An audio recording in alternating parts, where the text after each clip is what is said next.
হরফের উচ্চারণের স্থানকে মাখরাজ বলে। আরবি হরফ 29টি, মাখরাজ 17টি।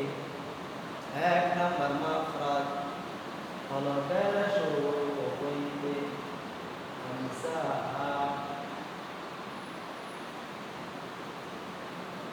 আপনাদেরকে আগে কি বলেছিলাম?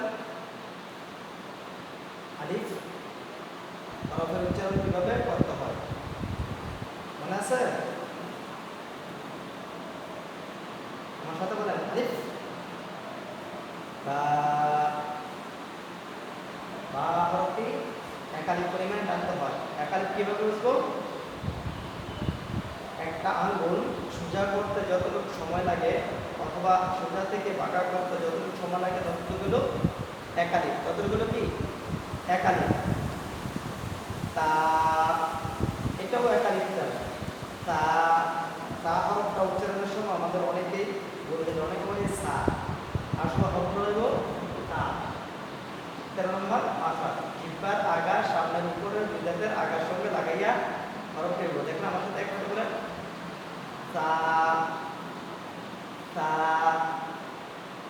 এই সা পর্যন্ত আমরা যেটা করেছিলাম, এখন আমরা করাইব জিম হা খ। তিনটা হরফ, এটাও হা, এটা উপর নকশা দিয়ে গেল। এখন আমরা এই দুটো হরফ করবো, দুটো হরফ করেছি জি জি হা হা হা। ভিতর থেকে বাদ দিতে হবে। আমার সাথে বলেন, হা হা। আপনি বলেন হা। এখন আমরা এভাবেই হরফগুলা উচ্চারণগুলা করব। মনে থাকবো সবার?